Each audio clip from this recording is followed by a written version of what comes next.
Good evening, everyone. This is Kathleen Tirani of the Autism Brainstorm community on Google Plus and autismbrainstorm.org. And this evening we'll be having the February 2015 segment of Guy Talk with Dr. Robert Naseef.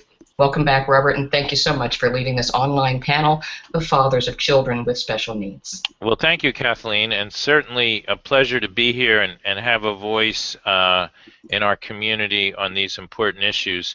Tonight we're going to hear from our featured contributor, Keith Caldwell, about his experience with child abuse in a special education classroom of his son. I want to just introduce the panel before we hear Keith's story. To Keith's right is Mark G. from Seattle and the Fathers Network. He has a young daughter with cerebral palsy. And then to his right, Mark Walker from Cincinnati, and he's the founder of Dance with My Daddy, a regular yearly event for fathers and families of children with special needs. Pete from Philadelphia, a software engineer raising twins on the autism spectrum and diagnosed with a spectrum disorder himself. Tonight we're going to talk about what one father is doing, and it's not just a father's issue, but certainly for parents, you know, overall, but this is a father's story of doing something about child abuse. Keith, tell us a little about you before we get into the events that are happening. Okay, I am a dad who has a son with autism, and nothing special about me except that I am one of those people whose children was abused by the teacher and was really surprised by that, but we can talk more about that later. I am a business person. I've been self-employed for many years, and I've always been a very active parent.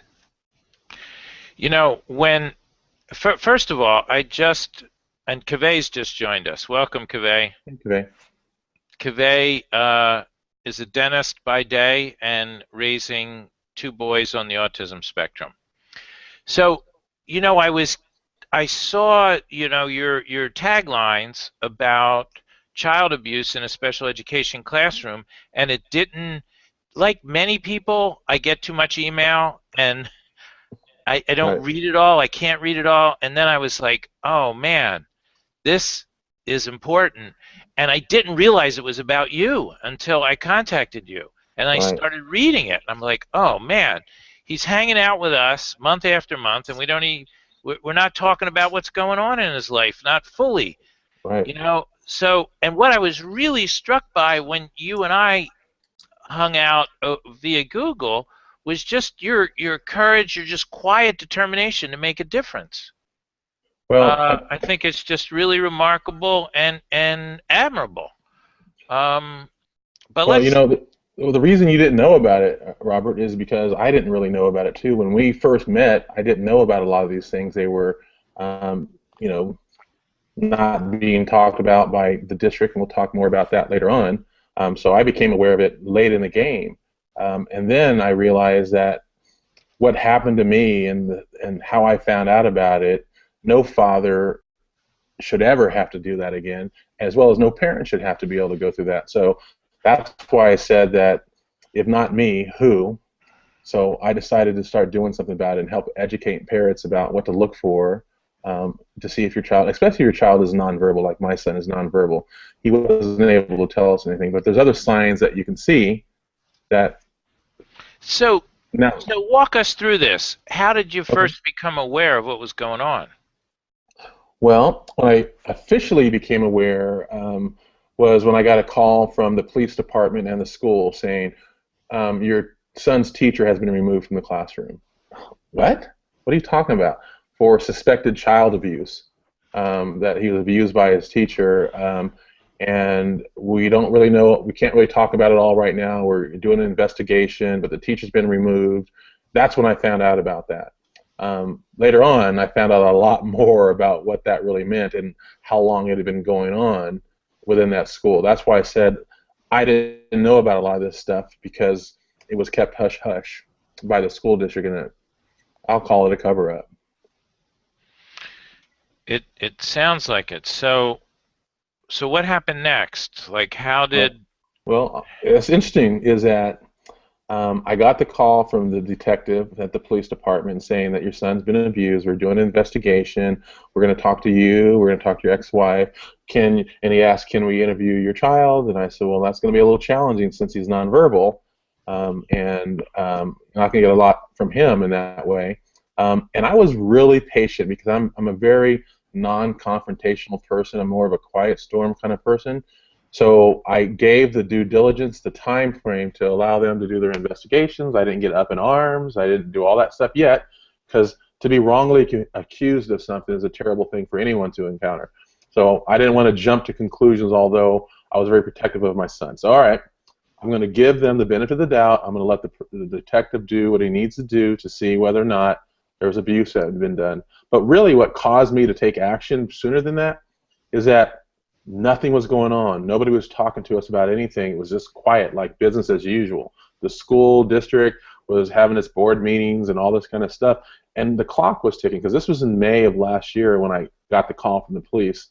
And the clock was the teacher still in the classroom? No, when I got the call, the teacher had been removed. Right. So suspended or fired? No, no. There's a lot of protections for teachers. So she is still on paid administrative leave. This is like what they do with the police after a shooting. Exactly. But so anyhow, I waited for a period of time. Now it's May. Now school year is getting ready to start, and I'm hearing rumors that that teacher is going to be coming back to my son's class. And I go, oh, wait a minute. I have not heard anything from the police, and you guys, and I'm now hearing rumors that that teacher who abused him or was suspected of abusing him is getting brought back to the classroom. So I went to a school board meeting, and I demanded an answer. I demanded to know what was going on in that classroom. Were they going to hire a new teacher, and so on and so forth? And that's when they finally start taking action.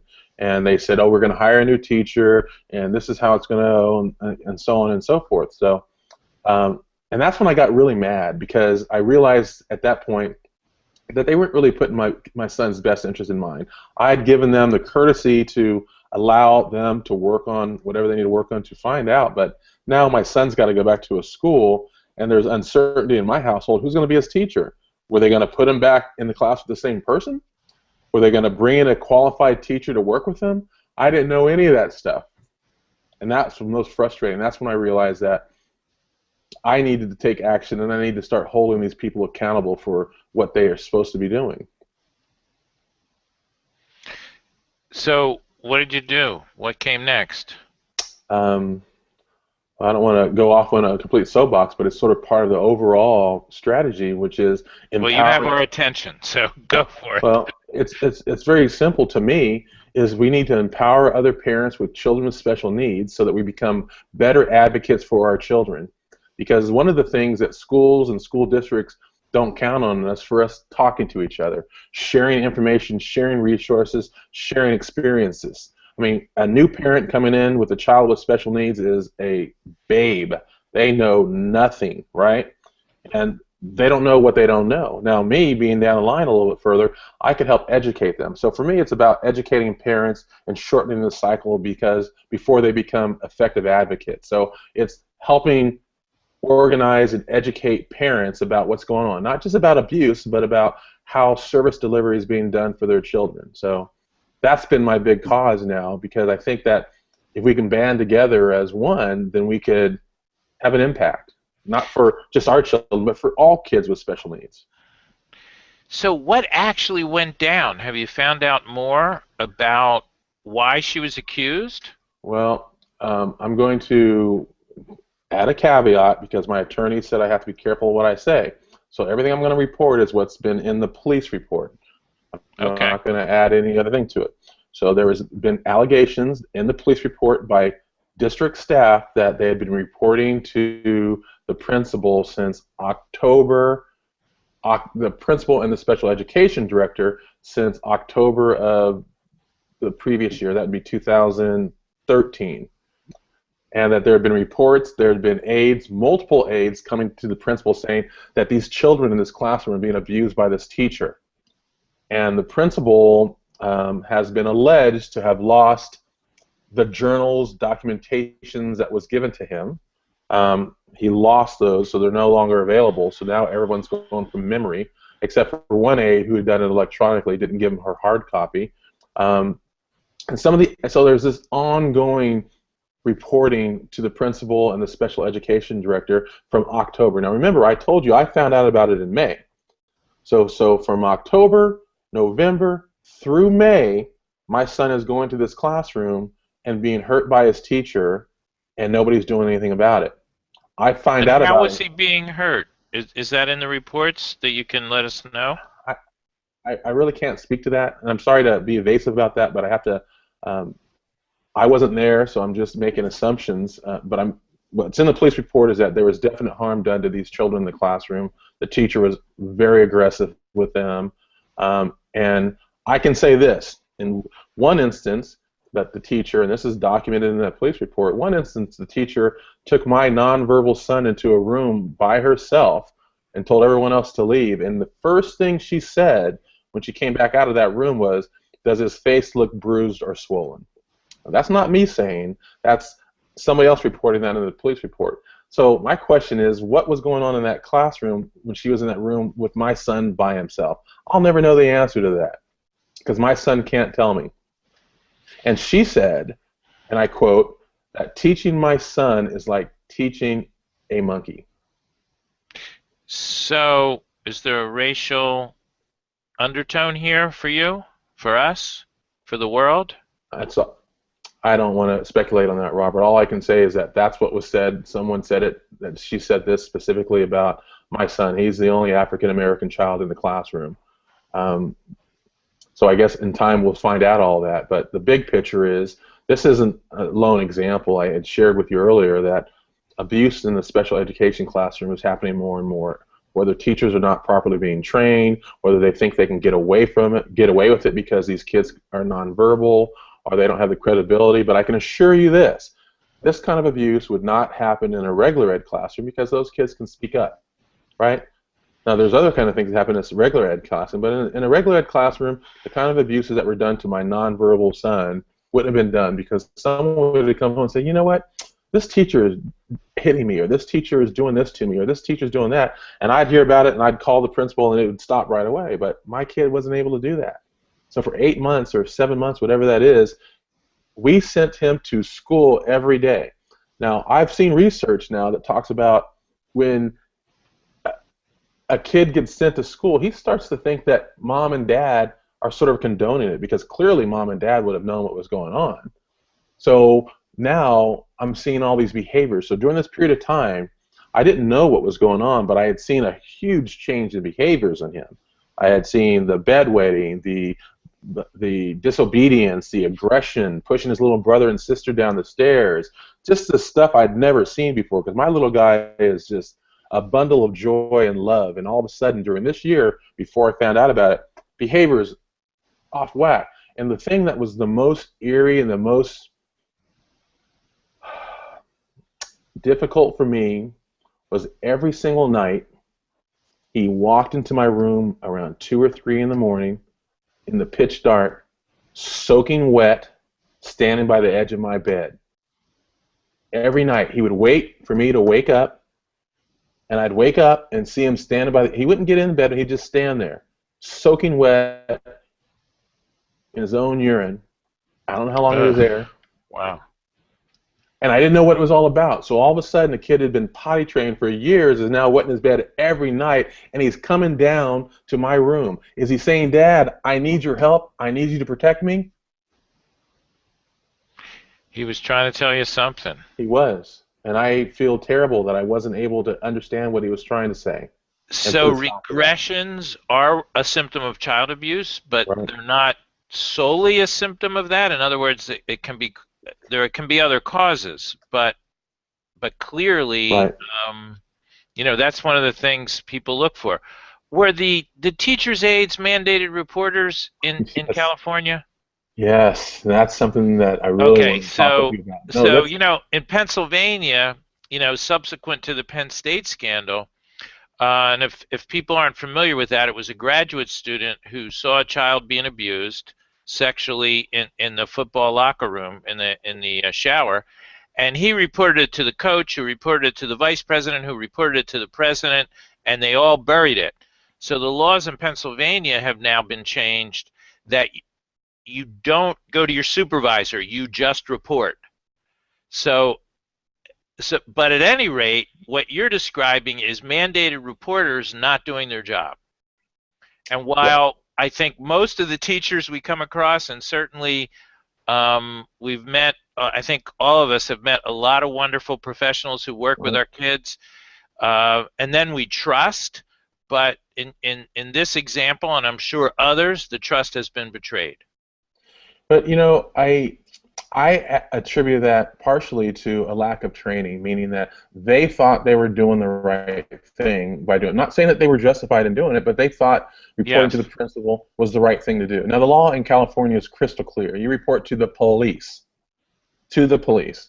And that's something they should have done. Because if they would have reported to the police back in October, my son would not have stayed a whole class in an abusive situation. That's a fact. Because when the police did get informed in early May, the teacher was immediately removed.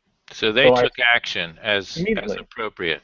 They said that this is significant enough that we need to have this teacher removed, and it was removed. So if they would have done it and reported to the police back then, but more egregious than that is the principal, who clearly is an administrator and knew the laws, right? He's not a lowly paid aide. He's an administrator. He's in administration. He knew the law.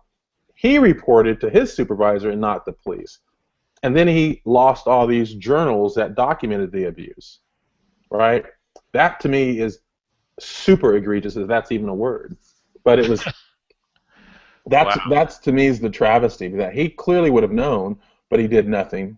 He reported to the special ed director, who reported to potentially other higher-ups in the organization. Everyone kept quiet about what was going to my son and others, not just my son in that classroom, by the way. So tell us a little about the campaign you're having through social media and how we can help, and then we'll open this up to the panel. Well, one of the things we're doing, I learned a long time ago that politicians listen to either votes or money. Votes or money. If you have votes, they'll listen to you. If you have money, they'll listen to you. If you don't have either, right?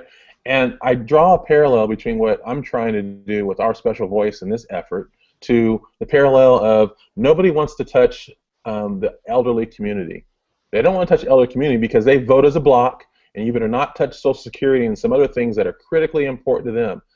That we as a community, the special needs community, do not vote as a block, right? We're Republicans, we're black, we're white, we're rich, we're poor. We're all over the place. But if we can, but there's some things we have commonality about, and that's caring and loving for our kids with special needs. So if we're able to put together a voice that is unified, then we can have power and impact. So I've seen this work in a small scale here in Sacramento, is that on the Facebook pages that I'm part of, I asked parents there to write a letter to the district attorney saying that this is not okay in our community, and you need to find a way to prosecute those people who clearly broke the law. Because before that, the district attorney wasn't doing anything, was just sitting around, whatever he was doing, blah, blah, blah, didn't want to upset the thing. It was a continuation of what had happened to my son, of everybody watching out for somebody else. But because of these letters that were being written by these parents, not just me, other parents in the community saying this is not okay, then all of a sudden I got a call from the district attorney, hey, we're now investigating this more closely and we want to interview you. So all of a sudden we're seeing the impact. So I believe that if we're able to get hundreds of thousands, millions of people who have kids with special needs informed and active and get in the game with us, then we can have an impact, because it's not just about what's going on today, it's about what's going on when we're no longer here. That when we're not here to protect our children, we need to put things in place so that we have our kids protected. Because if they're out there by themselves and we're not here to protect them any longer, what could happen? What could be taken away? What services can be done to them? So we need to have a system. We need to have that kind of advocacy. So that's what my driving force was. And my son asked me a question a couple of years ago, and I'm now becoming clear on what it is. He said, Dad, what do you want to be remembered for? That's a kid who's 12 years old at the time. What do you want to be remembered for? And at the time I was doing some of this high-tech stuff that was not very fulfilling. and I decided that that's not what I want to be remembered for, all this high-tech stuff that doesn't really help people. And I realized what it was when I met with this woman here in Sacramento. We spent 3 hours talking about her child with special needs and sharing information and resources, and she took multiple pages of notes, and I took multiple pages of notes, and at the end of that, even though I did not make a penny, I felt so fulfilled. And I realized that this is what I want to be remembered for, making an impact on families' lives, a real impact on families' lives. And we can do that by having a voice. So is there a way we, as the guys on the panel can help, and people listening and watching this? Just become informed. Become informed of what's out there. We can't just rely on the sound bites that are out there. Get involved with organizations like the ARC. The ARC is a great organization because they represent all special needs, not like other organizations that represent just this one, because we can't be fragmented, because fragmented we were able to be divided. But if we unify as a group and we're able to have a special needs community voice, then we have impact. So I would just encourage guys on the panels to just learn more, to find out more, to see how you can get involved, to subscribe to some of these organizations that are out there, because they're all saying, hey, we need you to send a letter to such and such senator because the ABLE Act was going to get passed or not passed. The ABLE Act is something that was recently enacted and signed by President Obama in December that has a huge impact has a potential huge impact on our kids now and in the future. We needed to know about that. We needed to be pushing that through, right? And it was a bipartisan, widely supported bill, but it took 7 years to get there. So it took 7 years. Now, if we would have had 5 million people sending letters to senators and stuff like that 7 years ago, it would have been 7 years ago that got done. So sitting on the fence doesn't work any longer. Well, thank you, Keith, for sharing this. I want to open it up to the panel, get questions, comments, reactions. Who wants to start?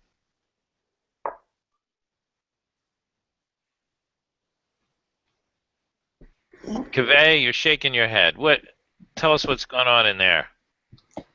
Well, thank you, Keith. Thank you, Dr. Naseef. And I'm speechless. I'm rarely speechless, as you guys know. And I commend you for coming forward with this. And I'd seen your story through Google that I follow you there.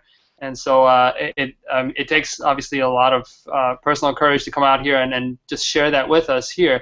I had a couple questions, but I think you kind of answered it in the discussion that you had. And you betcha, I'm gonna be the type of person that's gonna probably flood the social media, and I'm gonna be really pushing things through with all the teachers and all the aides that I have in my school as I advocate daily and nightly and even through 3 o'clock in the morning. I'm advocating for these types of changes. So in any case, the question I had, and I think you answered, was were there any physical signs? Because I know your son is nonverbal. Was there any physical signs that you would actually see any sort of physical abuse or anything? But I think you kind of answered that with what you said with him walking to the bed, and I think that it's probably the most powerful visual that I have, because my 6-year-old was doing that a few times. Wow.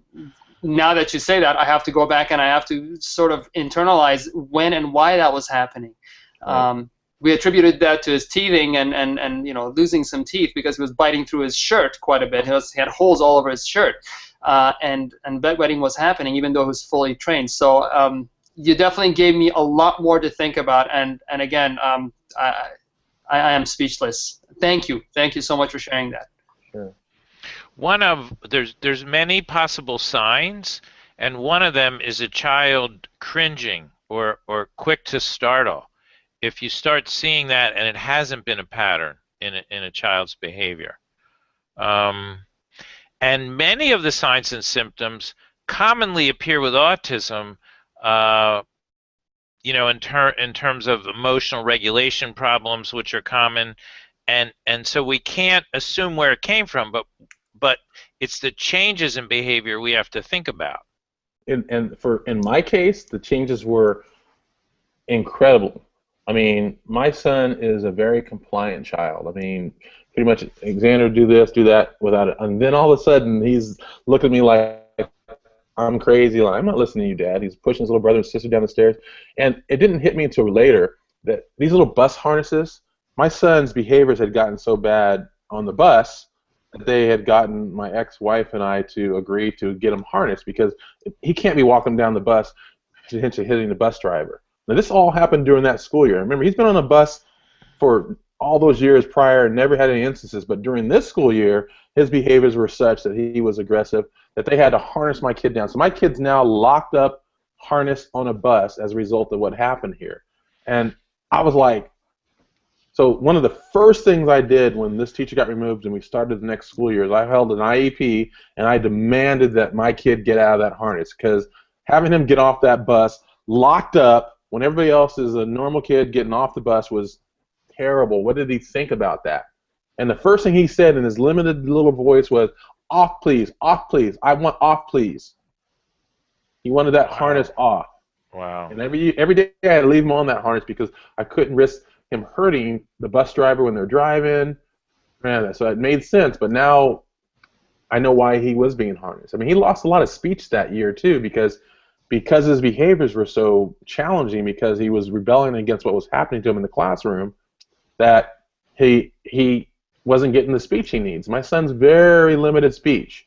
He needs all the speech he can get. Now he's not getting it because his behaviors are out of whack and the speech person can't work with him, so he lost a whole year of speech. But here's the kicker, and this isn't part of the abuse, but here's like the slap in my face afterwards. The next year when they brought him to the school, which is this current school year, they brought in a speech person who got her degree 6 months ago. At that time, 6 months ago. She was a brand new speech therapist working with arguably one of the toughest nonverbal speech cases in the district.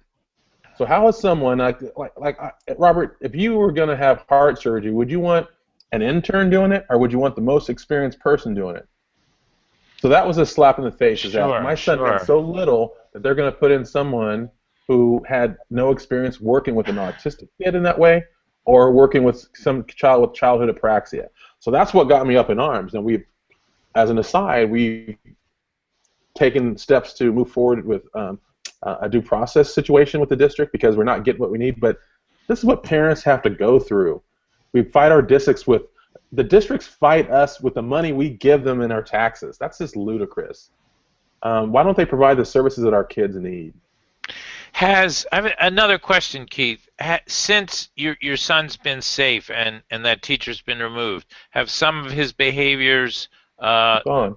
They're gone. Okay. He doesn't come to my room anymore. Mm-hmm. He hasn't wet the bed. He's not pushing people around. He's come into the house, Xander. He comes in right away. He's fully, just night and day. Night and day. And it had gotten so bad during that year before I found out what was going on. I'd even reached out to, in California, we have things called the regional centers. Regional centers are the ones who take care of the kids or adults after they turn 22 here in California and before age 3. I'd even reached out to them and say, hey, my son's behaviors are so out of whack. We need some emergency help from you guys. Can you give us some consultants who specialize in these areas? I'm trying everything I can to help moderate some of these things because it was beyond me what was going on with my little guy. But then I found out what happened. You raise a good point. A kid who's never been aggressive and he's 11, he's 10. He learned 10. He's going to be 11. Now right. I remember. Right. He learned it somewhere. Exactly. He learned it somewhere, and never been aggressive. Never been aggressive. I had a roommate that lived with me for a while, and she has a 4 or 5 year old daughter. Sweet little thing. We were afraid to leave him with her sometimes because he might push her down the stairs. Wow.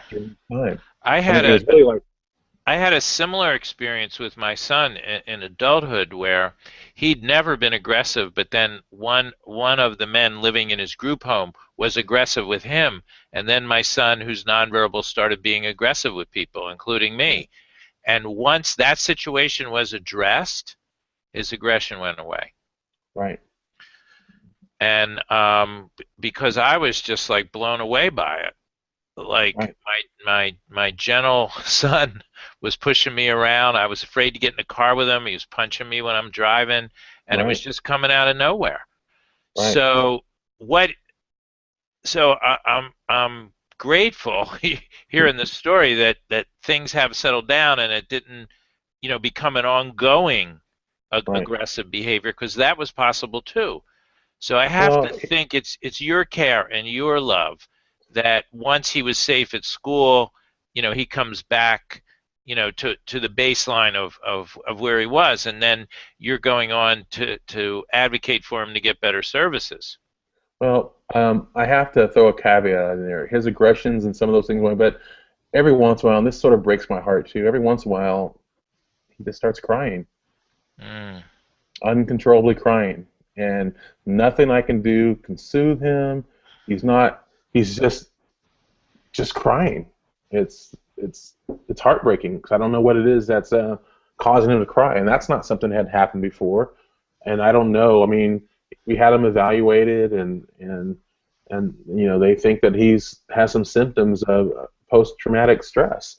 That whatever he went through, that's either documented in the police report or he went through in reality that nobody knows about because that teacher was in that room by themselves for a while. I don't know, but sometimes he's happy. 2 seconds later, he's just crying uncontrollably.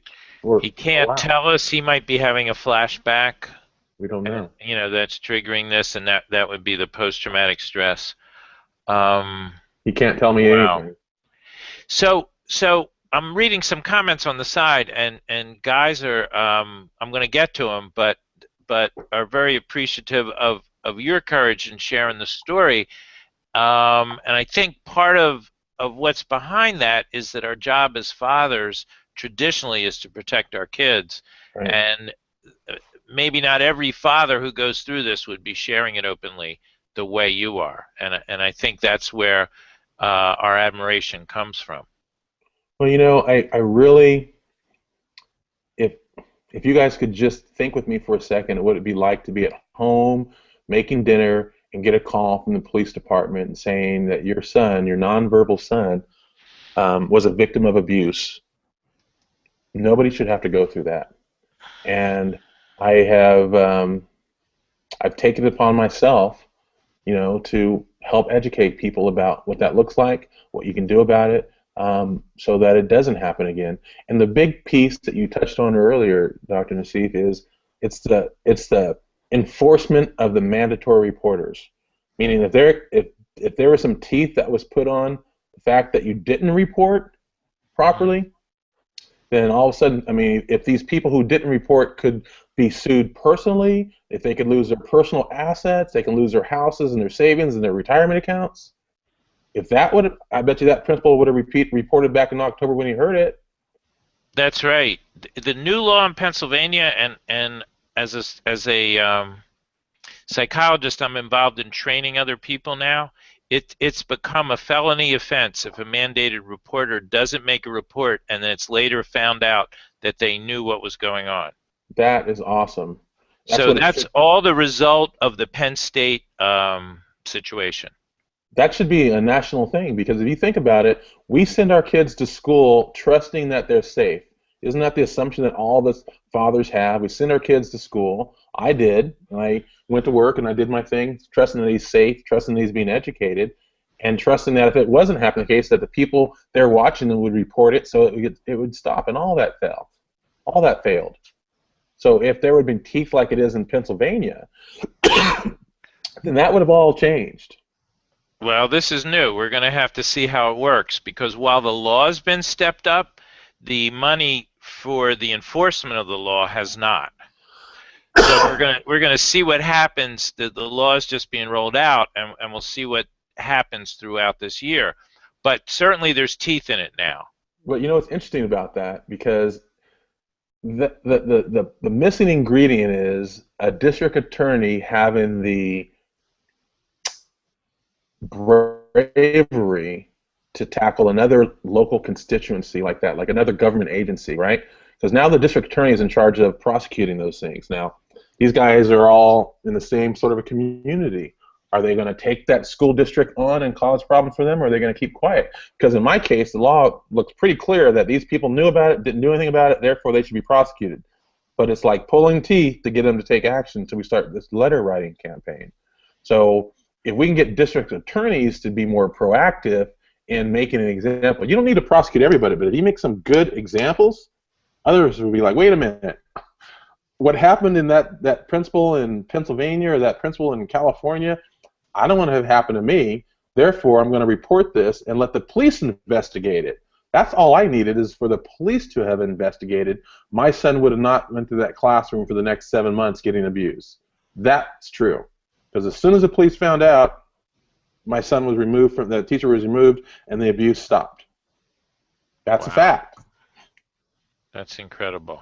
So that's the push, is getting district attorneys to take action and make some examples of people who are the most egregious, and not watching out for a teacher, or watching out for the colleague, or whatever it is, the honor code amongst them. I don't know what it is.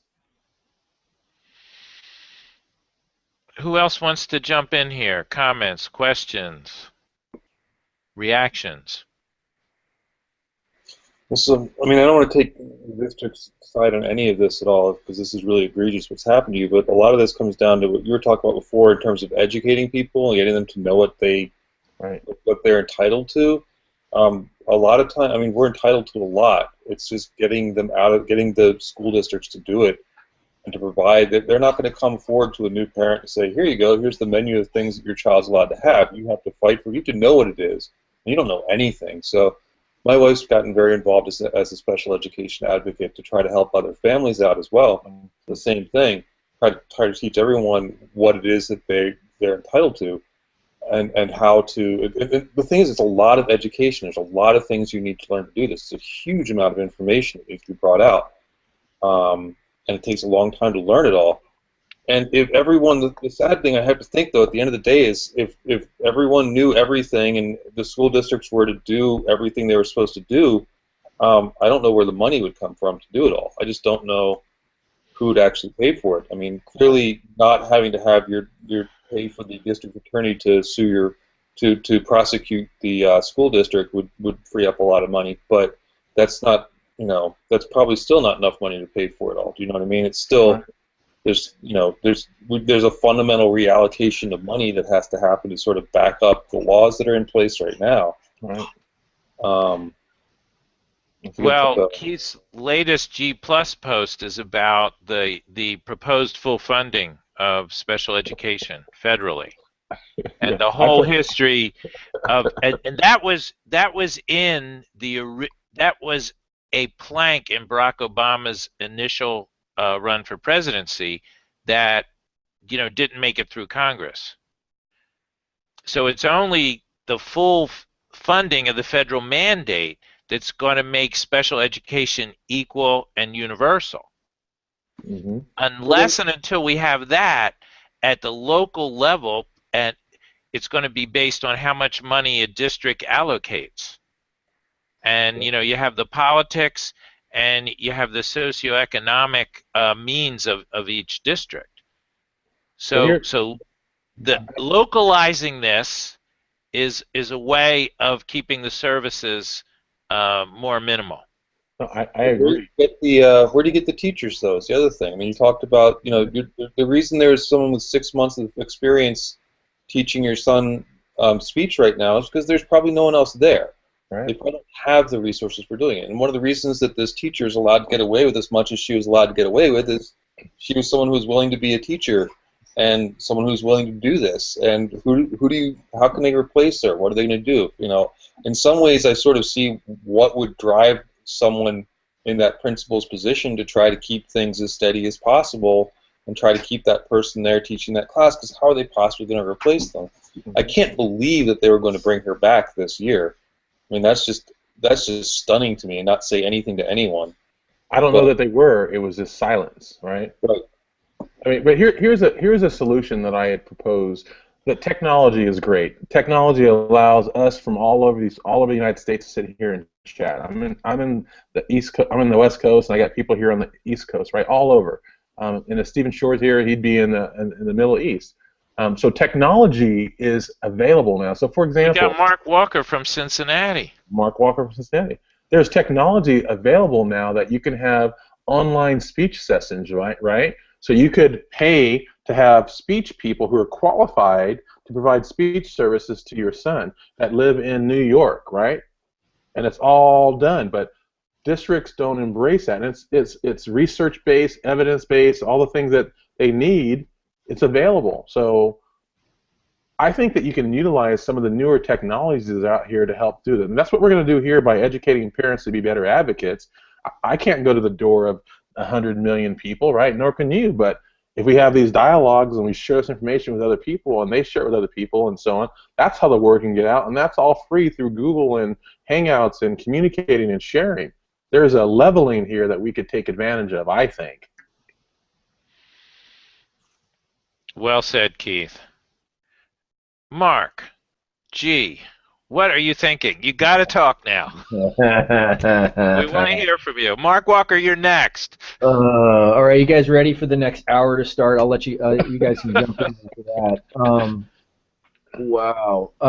Well, first of all, thanks, Keith, for what you're doing, and my heart just aches for what you and your family has gone through. I mean, we've dealt with school districts for a bit out here, but luckily we never had physical abuse on board. And for us, public school is a bit of a sore spot for me, because as we were leaving birth to three with my eldest daughter is 8 now. She's in 2nd grade. She has extrapyramidal quadriparesis. She has or athetoid cerebral palsy. So she is in a wheelchair. She has all of her limbs are impacted with a lot of involuntary movements. She doesn't have a lot of gross or fine motor control. She has no speech. She's on a G-tube. She has epilepsy, so she has seizures. And things like sign language is not an option for her because she can't control her body as well. So I mean, the communication aspects are really limited with her. Mm-hmm. And when we came out of birth to 3 and started getting ready to go to public school, my wife killed the microphone. Sorry about that. My wife had been doing all the research online, and all the horror stories from the cerebral palsy community were out there of all the things that were going to happen, and she was going into our initial IEP meeting against the enemy. There was going to be no collaboration. She was going to go in and just fight tooth and nail. She was going to see them as the enemy, and that they were going to do everything they could possible to put it bluntly, to screw our daughter over. And I was like, wait a minute now. Our school district is supposed to be some really great school district for special needs. It's supposed to be fantastic. We live in the state of Washington, which is supposed to be one of the better states for services. Let's give them a chance. It's preschool. Let's give them a chance. Let's go in with an open mind. Let's not, dig the trenches yet, right? Right. We'll keep all the equipment in the back to dig the trenches, but let's not dig in yet. Right. And so we go a year, and I wasn't exactly happy, but I was like, first of all, they just point blank looked at her and said, yeah, of course she qualifies for an IEP. She's a child that you look at, and there's no arguing whether she needs an IEP. It's about what that IEP should be. So they just immediately put her in the Contained Learning Center, right, the special ed preschool, and there was no discussion about being with typical peers. And they told us that would be, there'd be about 50% time with typical peers because they intermix with the different preschool. It's bogus. And we were so frustrated about the way that was going on. We fought tooth and nail to get an aide because her seizures are very subtle. She literally would just kind of check. She has partial complex seizures that present themselves very closely to what are called absent seizures, where you just kind of blank out. And there's no way a teacher who's in charge of, what are they in charge of in preschool? I think she had like 8 to 12 other kids in that classroom. There's no way she was going to be able to actually see a seizure. and be able to interact with it. So our daughter, for health and safety reasons, let alone for access to curriculum and stuff, needed a one-on-one aide. And the district fought its tooth and nail, but finally kind of said, okay, we'll get you an aide. I sent her in with an aide, and the first year goes by. We go into the we're looking at all the progress reports. Speech language keeps coming, kept being late on our IEP or on their monthly or the quarterly updates, whatever. They kept being late, so we never got their updates. Next thing you know, we're at the end of the school year, and they're coming in saying, okay, we made no progress on speech in a year. Now, my wife and I were we didn't like that speech language pathologist, but we had private speech pathology, so we weren't too worried about the therapy stuff. We were more worried about the curriculum stuff because we had private OT, private PT, private speech going on outside of school. And we walk into that first IEP meeting, and I'm sorry, let me back up. We start preparing for the IEP meeting, and in some early preparation meetings, the district supervisor for special ed sat down in our thing, and she opened up sort of this pre-meeting with, I'm not paying for an aide next year. That was the exact quote. Wow. And then about 20 minutes in the conversation, she goes, oh, but by the way, you should be glad because it means your daughter doesn't need an aide because I'm not going to pay for one. And Wow. And we also had a pre-meeting with her physical therapist and occupational therapist. I'm sorry, hold on. Not right now, sweetheart. I need you to go play with your sister. I'm sorry. Hey, we can all relate to that. So we had a pre-meeting with the OT and the PT because, again, we had outside OT PT. We weren't looking for the school district to do a lot there. So we thought that was the easy stuff to set up to flesh out that IEP portion ahead of the meeting. We had our meeting. At the end of that meeting, the OT and the PT looked at us and said, by the way, what do your daughter's seizures look like? And I was like, that's an odd question because we've been telling everybody what they look like and sending actually videos of her seizures so the teachers and the aide would know about it. And we go, well, why do you ask? And the response was, because we've seen some stuff where the adults in the classroom are going, was that a seizure? And nobody knows. And I'm like, wait, and you haven't been telling me? Wow. And I dropped off and picked up every day. There was no bus here because I wanted to talk with the aide every day after class to get. And I actually wasn't checking up in the IEP. I wanted, because my daughter's nonverbal, to get one or two social stories.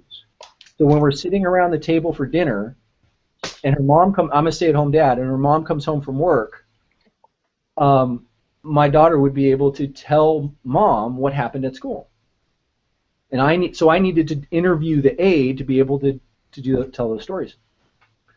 Shortly before before these IEP meetings and stuff happened, I'm starting to realize now why partway through the school year, her one-on-one aide no longer was there during pickup. She got tasked to be a third adult helping the typical tuition-based preschool with all their typical students during pickup and drop-off, or during pickup. Why they needed a third adult, I don't know. They wanted to keep her away from you. They wanted to keep her away from me. And the teacher kept dropping these nice hints about how my daughter got so happy when she saw the buses pull up, and she thought that my daughter really wanted to ride the bus to school, to and from school. And so right then and there, we with that and the not paying for the aid, we went to due process. We brought lawyers to get in, and during the IEP meeting in front of the lawyers, the OT and the PT basically lied, said they didn't tell us that, and it was. We looked at each other and we knew this was bad, so we just said, we're done, and we pulled out of the public school. Because the way we looked at it, this was the first year of preschool. Right.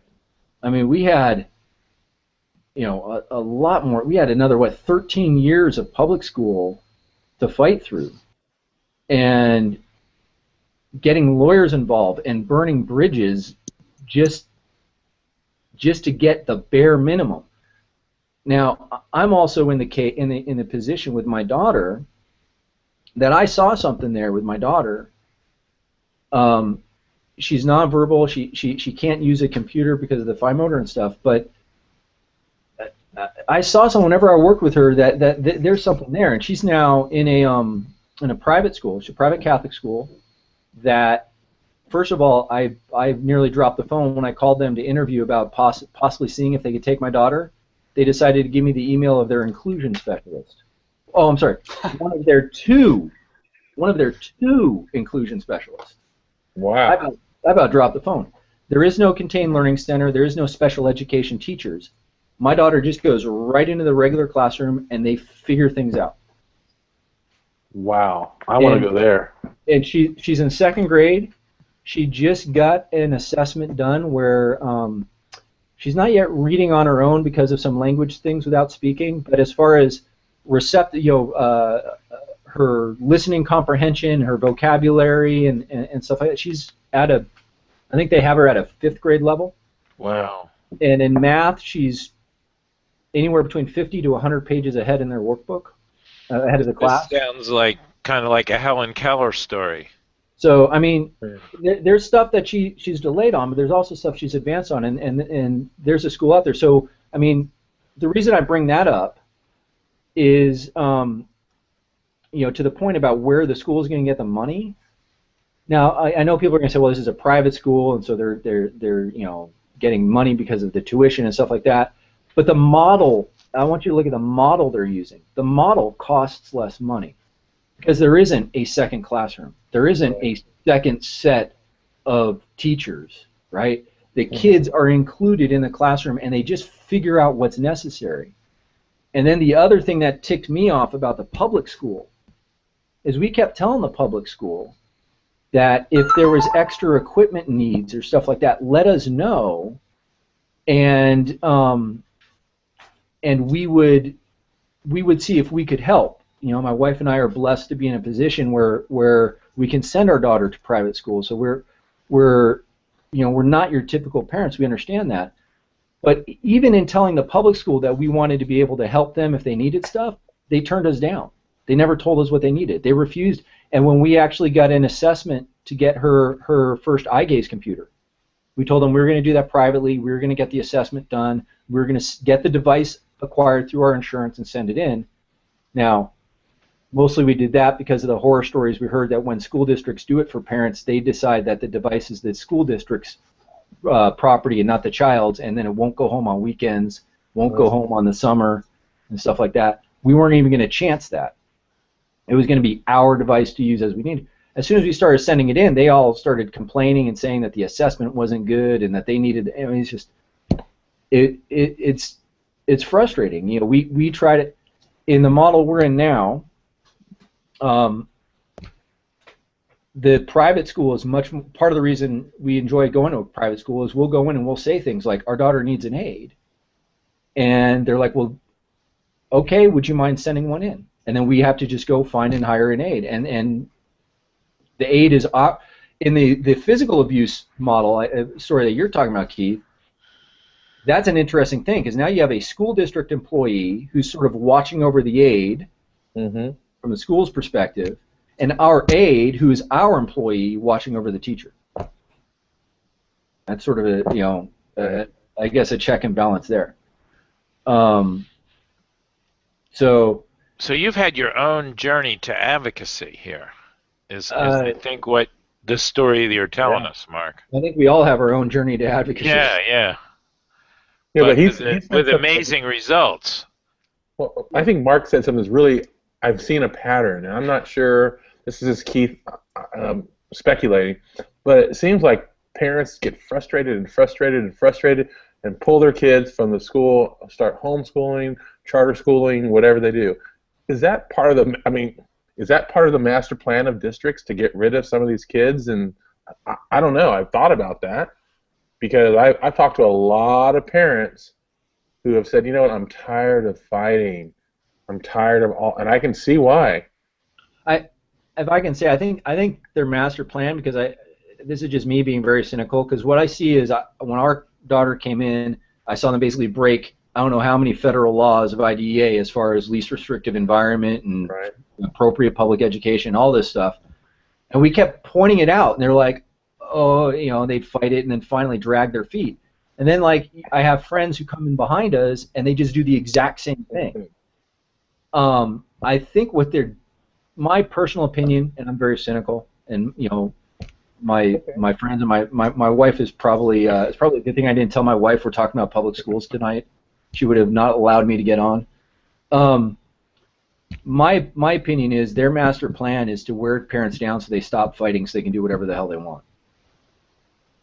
That's what I think their master plan is. I mean, I look at every sort of levy increase or capital improvement increase from the school district that comes on I don't want to get political, but everyone that comes on up for a vote, everyone has at least a few dollars going to special education. Right, and it's just to get the more money coming in, and then whether that money gets spent the right way or not is something to be seen. But that's that. I saw a few questions over in the chat. People wanted to know about if the school system has to pay any sort of any sort of the tuition for my daughter. That's in IDEA. That's called outplacement. And you can get a public school district through if you have an IEP with a school district, and you can prove, or the IEP team, which basically no one on the school district side of the team would say this, if the team says there is not an appropriate placement inside the public school system, you can go and get them to place you outside the district, whether that's in a neighboring school district or in a private school or a charter school, to get a placement that is appropriate for your child, and then have them pay at least portion of it, if not all of that tuition. In our daughter, one, they never would have admitted that they did not have an appropriate placement for our daughter, and then second of all, it would have been a little bit tougher because we were actually fighting that the appropriate placement was general education. So, right. So what's getting underlined here is also what we hear on the side, that it's a broken system in effect. It's broken, it's underfunded, and it's not living up to its mandate really. Yeah. And so as opposed to seeing a free, appropriate public education, we see, you know, generally speaking, parents having to like fight and scrape and scream just to get anything half decent, and sometimes not even succeeding at that. Before we run out of time, Mark Walker, do you want to weigh in? Comments, questions, your reaction? That was a lot. That was pretty impressive. Pretty impressive. I had the similar journey to Mark, but ours was not that intensive, or that we didn't have to go that far. The school district wanted to really fight and push back, but in the end, they ended up just sending my daughter to a school for the deaf in Kentucky. But she's not deaf, but she was a praxis. But you know, I was kind of against it at first, but when she was there, it made a huge difference, just in the fact that she could now communicate to anybody she needed to communicate to through sign language.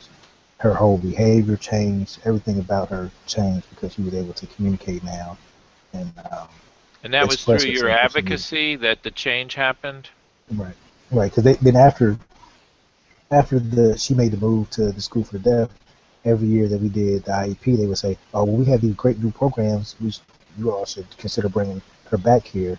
And our mother and I both were like, no, like, we tried this before, and it didn't work. It's just like being in a horrible relationship. Like, once you're done, you're done. Right. Well, it's great having you back, Mark. If you could just give us a brief update on Dance with My Daddy and how that worked out this fall. It was the best one yet. We gave away, I think, $900 the day of the dance. We had about 40 some odd people there. We had wonderful decorations. It was by far the best one there. We this year we had the woman I'm dating now, she did all of our decorations. It was like the perfect purple and white. The kids came in. We had one small disaster. The DJ on his way there had a flat tire or something was going on with his car. But it actually was a blessing in disguise because when he was late, so that means all the families had to come and eat at the same exact time. So when we were sitting there eating, you could see the bonding happening between the dads and their kids, and then the other dads talking to each other and having a good time with what they had going on. And then as we're sitting there, the DJ kind of sneaks in and the music starts blasting, and everybody gets up and walks down and starts dancing. We had one guy named Jason. He had a ball. He danced the whole night away. it was pretty funny. He had a great time. So it was by far the best dance yet. This is probably the last year we could probably have it at the place we're having it because we're probably going to outgrow that place pretty soon. Wow, what a great story! You know, it's just kind of fitting, like we're kind of winding down our chat, and of course the passion we're all talking about comes from the love we have for our children, and then you just bring us a sweet story at the end.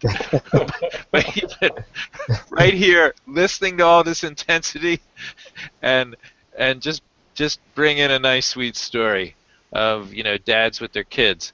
So let's just go around quickly. Some parting thoughts before we sign off. Kaveh, let's start with you. We're gonna and then we'll end up with Keith. Thank you, gentlemen. I'm sorry I got cut off at the end.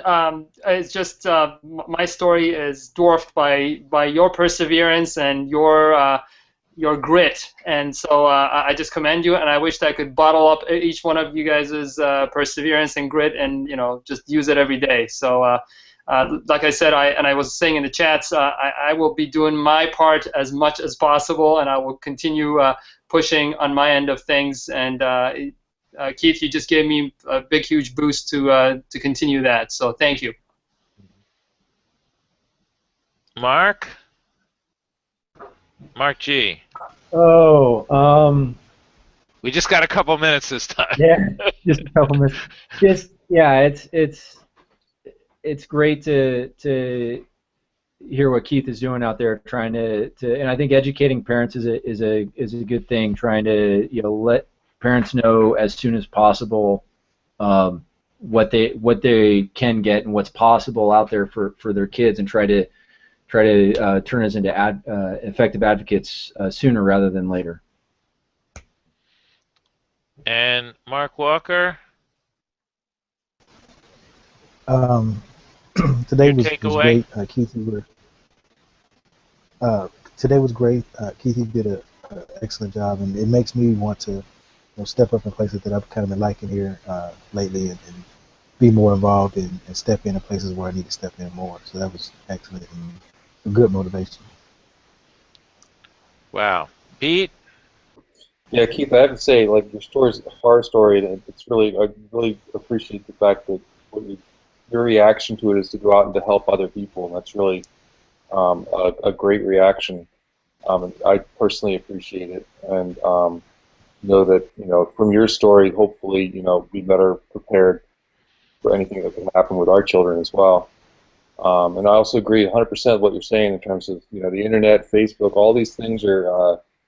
It's the education at least we can get to people. At least let people know what they're entitled to and what's out there, where they should look more.